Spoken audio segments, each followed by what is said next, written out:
Hey, welcome to the Digital Remodeler Podcast. So glad you've joined us today. And with me is Matt Ruttenberg. He's a retirement planning specialist. And you'll have to forgive me. All of a sudden, I had a brain lapse on your company, Matt. So go ahead and introduce yourself. Yeah. I just know No, it's Inc. And that's where my yeah. mind stops. So Don't worry about it. Yeah. I'm the co-owner and business development officer of Life Inc. Retirement Services. Yeah, we're 401k administration company. Yeah. perfect. So yeah, we had just finished another episode, and we were talking, and so my mind went blank. So what we're going to talk about on today's episode is, as a home remodeling contractor, as a construction contractor, in the life cycle of your business, you start out, your company begins growing, and as you grow, you come to a place where you start to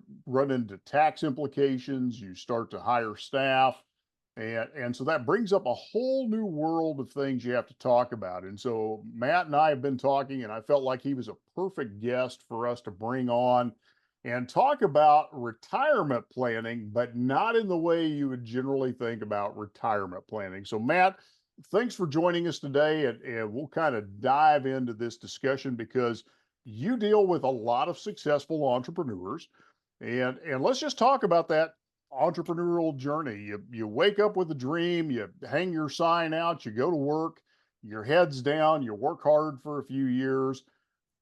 One day you start making money and the tax bills start rolling in, and your tax preparer tells you, hey, I think you need to start some kind of retirement plan. And you don't know where to begin. Is that an IRA? You've heard the word SEP, you've heard simple, you've heard solo 401k, you've heard 401k.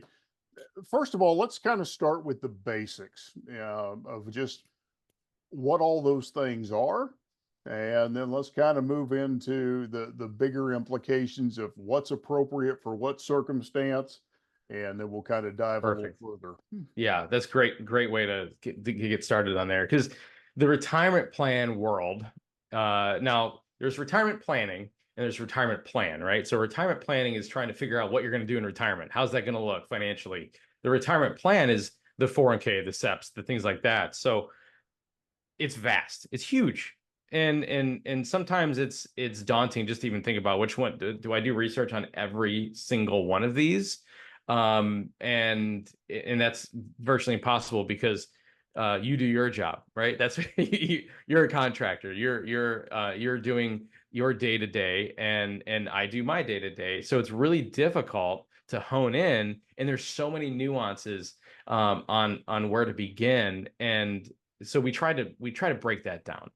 And and a good starting point is you ask yourself two questions, and we ask every single client. I don't care how profitable they are or they're just getting started. It's, why are you talking to me? Why are you here? Why are we speaking today? What is your motivation behind the discussion? Is it, and it's kind of multiple choice, to be straightforward with you.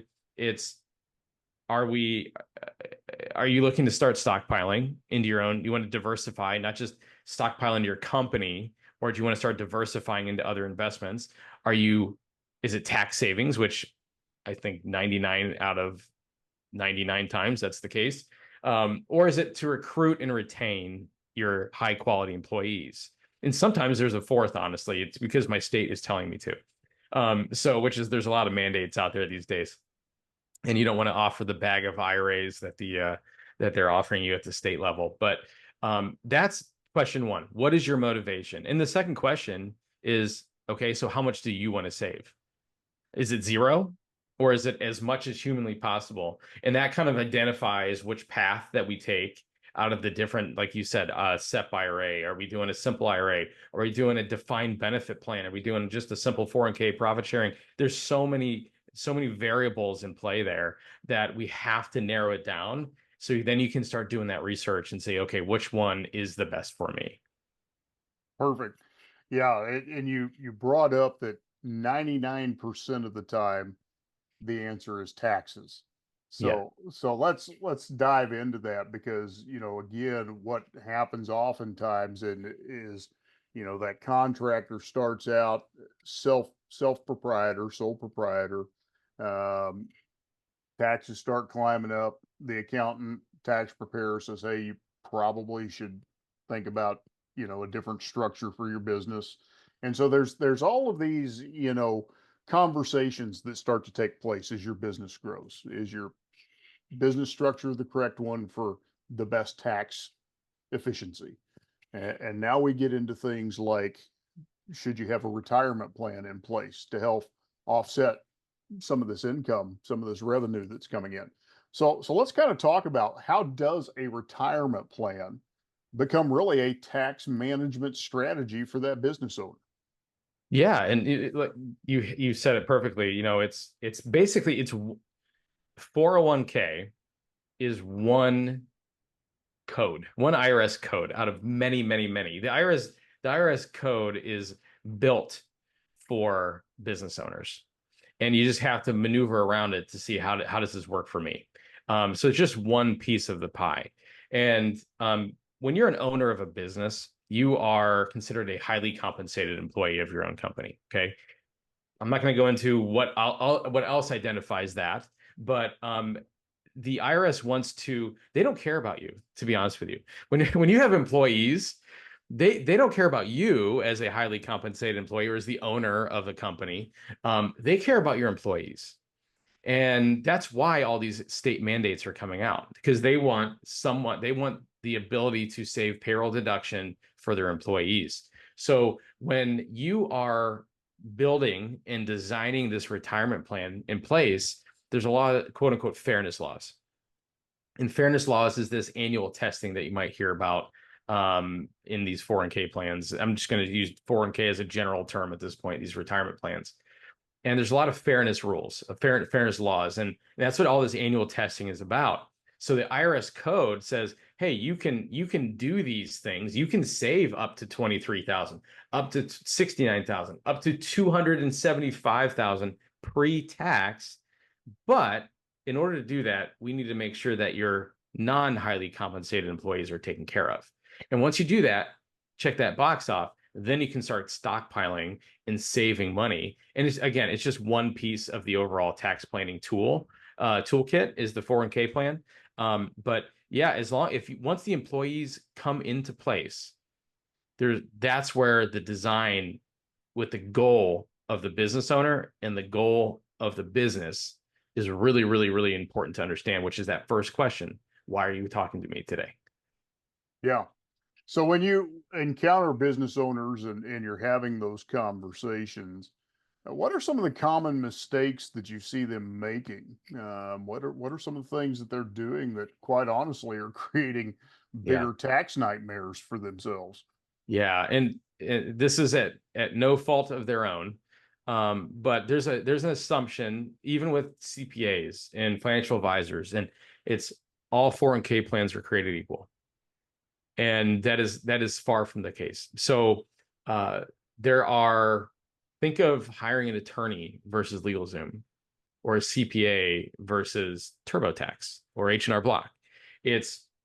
There are multiple ways to design a plan. There's a lot more gray area involved when you design your 401k plan, with your eligibility, the way you create the matching program, the way you create the vesting program. So how long are they going to stay? How long are your employees with you before they walk away with the money that you gave them? And so on and so forth. So being able to design it, every single business is unique. Every single business is unique to the goals of the business owner and to the business and the employees as well. And to be stuck into a boilerplate, like if you go to LegalZoom, there's going to be boilerplate legal documents that you use. Plug in your name, plug in this number, this, and then you have your legal document. Same thing for the 401k world. And that's why we're talking today, Carl, is because I'm trying to get that out, is that they are not all created equal.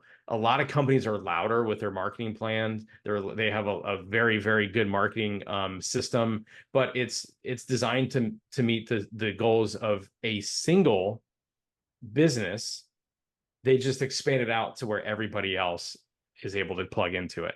And the reality is being able to create it unique to your business is the most important thing, because you could be losing thousands of dollars to be giving to your employees too much. You don't have to give it all to your employees, or you're not saving the full potential that you thought was there, and you're losing thousands of money on taxes.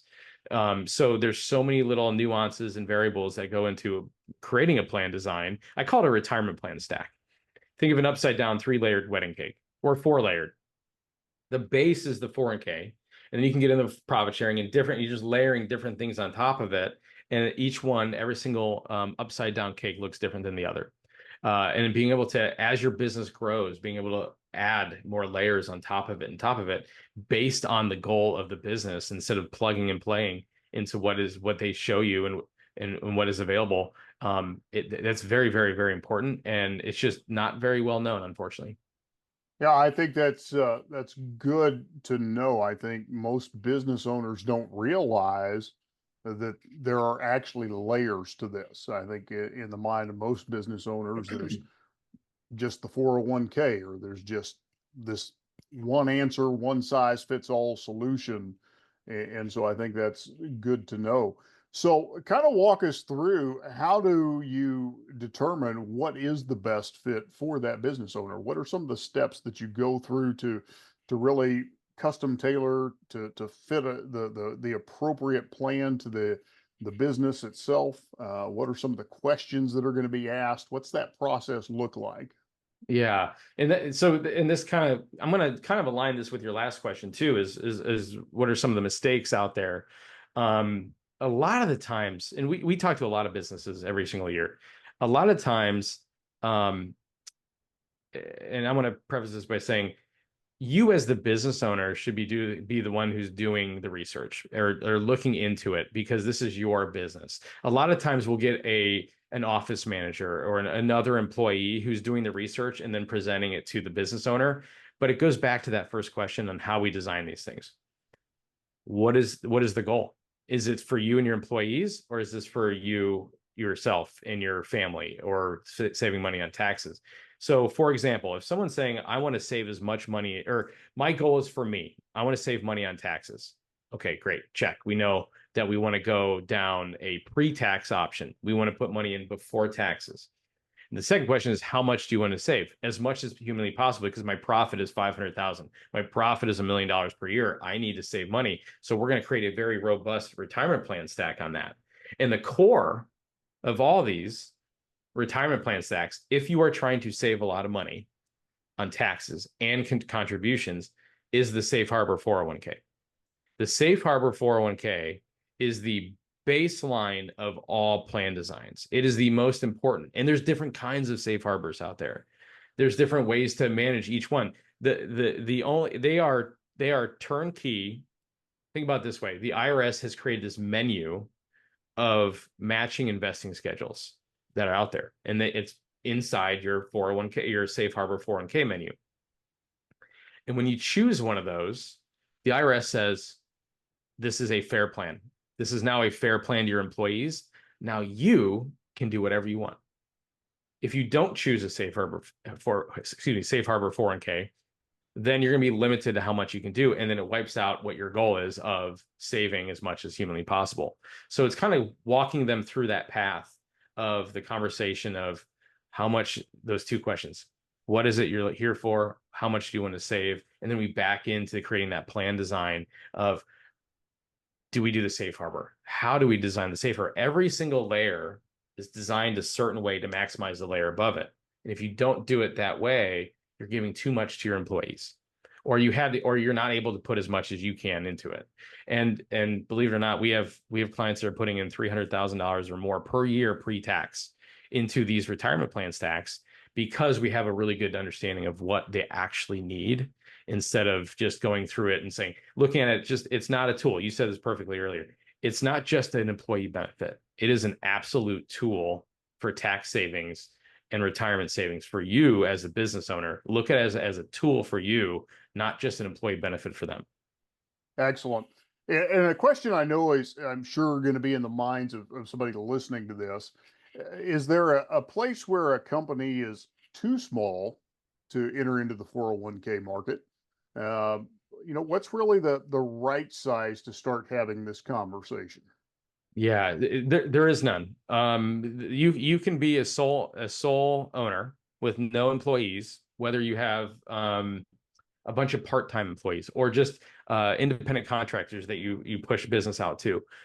There's something called a solo 401k. It's just for you. It's only for you. As long as you have self-employed income, you can set up any retirement plan. You don't even have to have an entity set up to set up a 401k.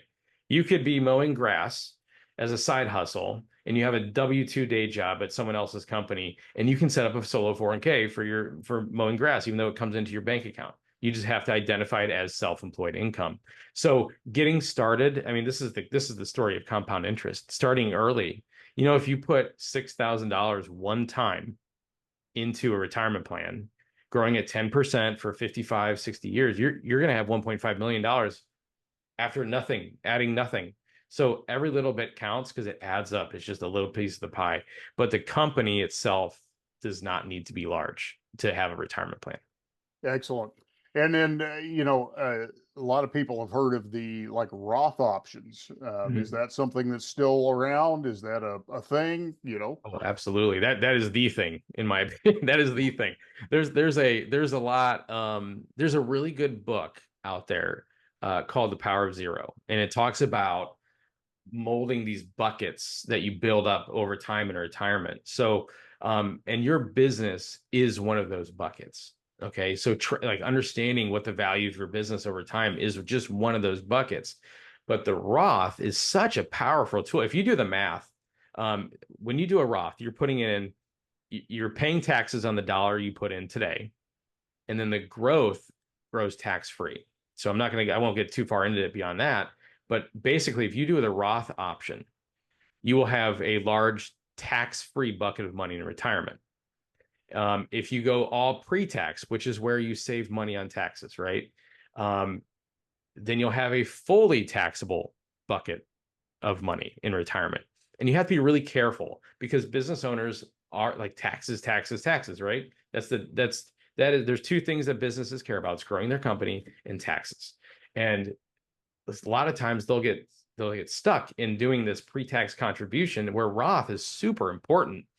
But we have clients that they're stockpiling 300 grand a year pre-tax, and we run the projections on what that's going to look like when they retire, and they'll have $1 million required minimum distribution at age 75. That's when they have to start taking their money out of their retirement account. $1 million per year, $1 million per year, and that's all taxable. So a lot of people don't realize pre-Reagan, the highest marginal tax bracket was, I think, 93%, I believe it was. Yes. So yeah, so if you were making over $200,000 per year, you gave almost all your money to 93% of it to Uncle Sam. That's ridiculous. So right now we're way below that. We are the lowest ever right now. So the theory is that taxes are going to go up at some point. Because of where we're at in the economy and all that. And so eat the taxes now, right? But we need that tax help, right? We need that instant gratification of our taxes today too, because as a business owner, especially successful ones, high income business owners, they're getting eaten alive by taxes. That's sometimes your largest bill that you have to pay is your taxes. So this is where the consultation phase comes in. Don't just plug and play into these 401k plans. I know we want to do Roth. I know we want to worry about tomorrow's taxes along with today. So let's find something else with the rest of the tax code, with a tax planner, to find something else that you can use to get those instant gratification of deductions and tax credits and things like that to help offset that Roth contribution.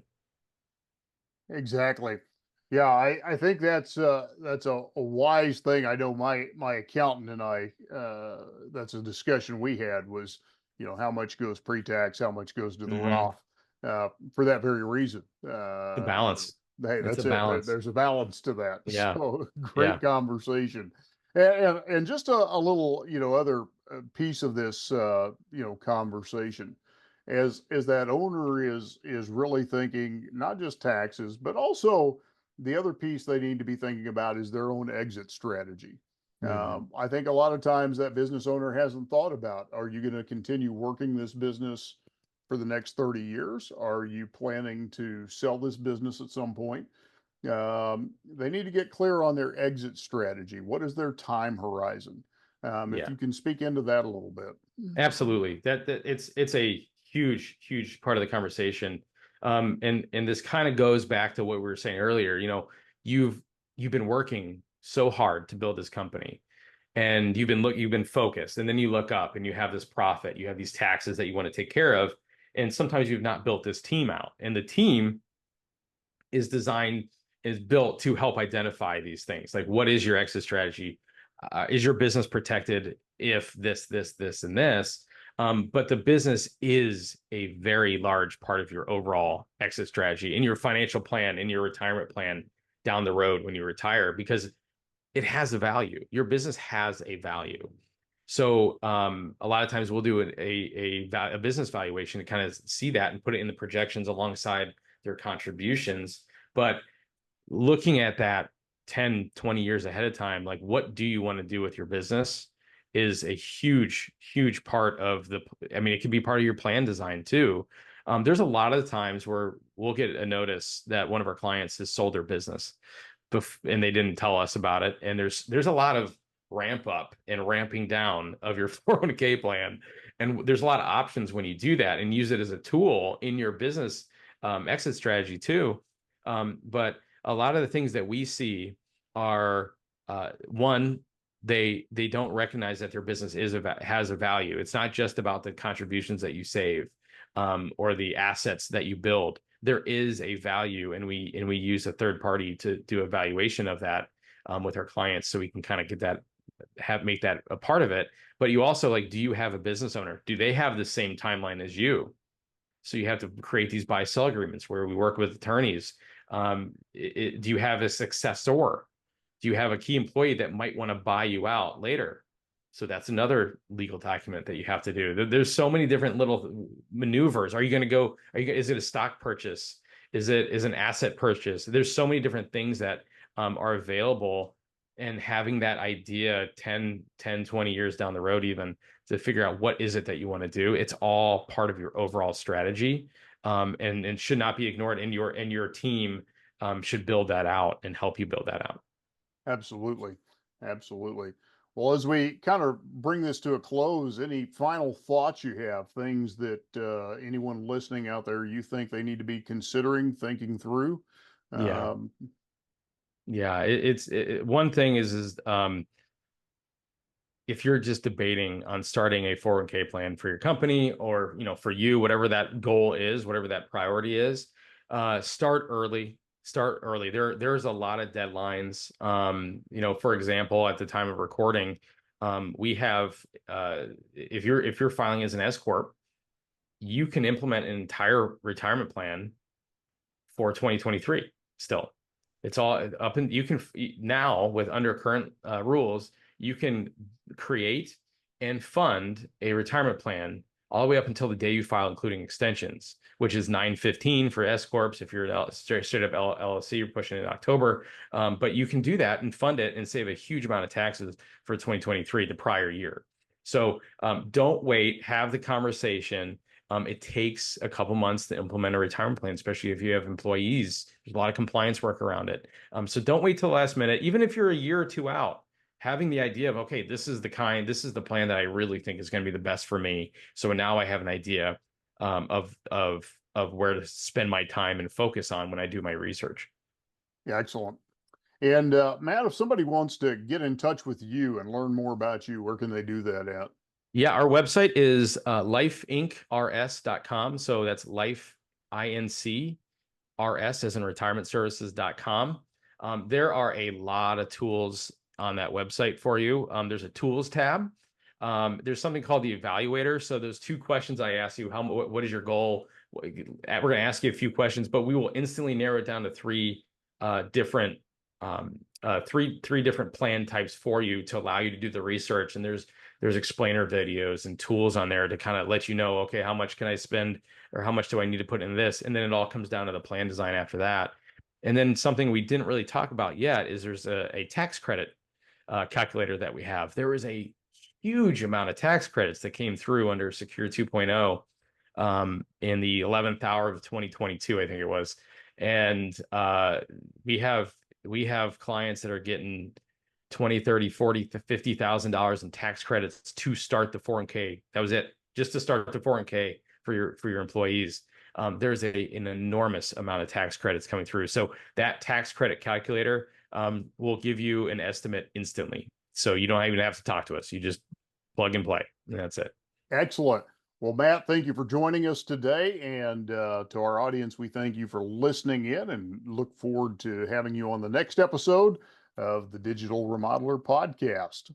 Thanks, Carl.